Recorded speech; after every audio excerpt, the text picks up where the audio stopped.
everybody, this is Dr. Gina, and it's fall. You know, usually in the fall, I love it because I get activated. It's the kind of time of year where, people talk about seasonal affective disorders. Well, sometimes I like it because I get a little bit hypomanic and I get so much done. But, this season has been different for me, maybe because of that trip to Aruba. And I was so sick for those 2 weeks, almost 3 weeks. Maybe it knocked me off my kilter, but I was waiting to be brilliant and wake up at 3 or 4 in the morning and write a bunch of books. And I've been sleeping in until 5:36, having to do my regular routine, going to bed early because I'm tired. I'm like, ooh, my activation system is messed up. So I'm a little disappointed. I'm disappointed because this is usually the time of year I rock and roll and get a whole lot done. Well, disappointments are just a part of life. So often, though, people get disappointed in themselves and they get stuck. It's like they can't control what happened or what's happening, and then they ruminate over that so much that they really get stuck in life.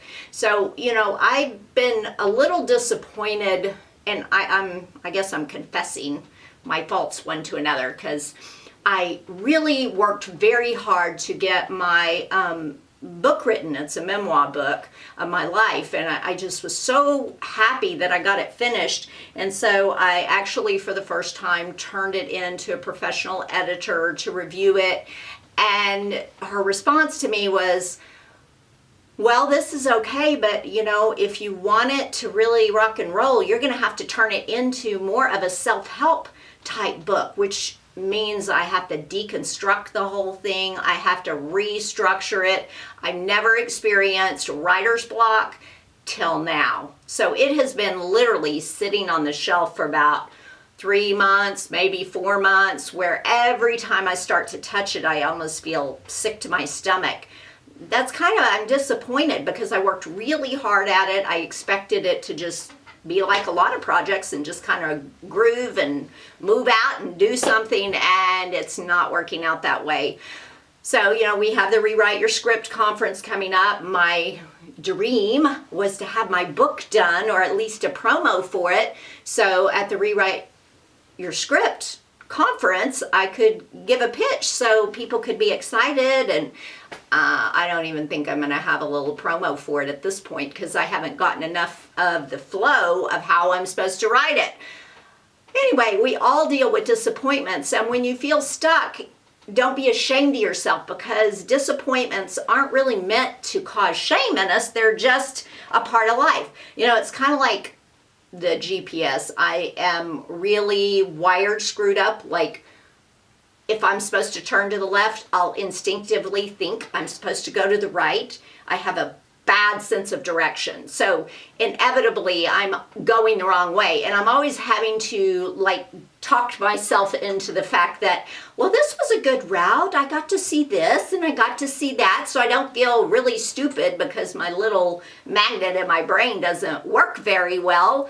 It's a genetic thing. My dad was the exact same way. I have 2 siblings that were the exact same way. So I have a grandson that's that way, and one of my kids is that way. So there is a genetic thing where your little magnet in there's flipped. So I don't know. It's one of those weird things. It's like, well, I think I should go this way. And then your brain's like, oh, but you're always wrong. So you should probably go the other way.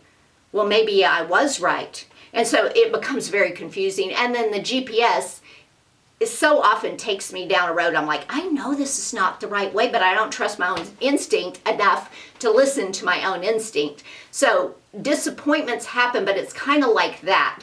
Like how I handle, going the wrong direction. I'll just be like, okay, well, maybe there's something down this journey that I was supposed to see, some new place I learned. Maybe I prevented an accident from going a different direction. When you have a disappointment, you have to just kind of regroup and be like, you know what? This is a part of my journey. It wasn't how I planned it. It wasn't what I wanted to happen, but here I am. So how do I move forward? And if you're stuck, then get some other people to help push you forward. Like any of you guys can inbox me like, yes, I want to read your book. Yes, get it done. I need lots of encouragement to get out of my writer's block. But I promise you I'm going to, and one of these days you're going to see that book. So I'm going to hold myself accountable, but deal with disappointments and realize they're a part of life. You know, little kids, if you scold them when they fail, they get more and more shame related to disappointments. You don't have to be ashamed. Just learn from it, and hopefully something good will come from the things that you're disappointed about. Anyway, that's my thoughts about disappointment. This is Dr. G.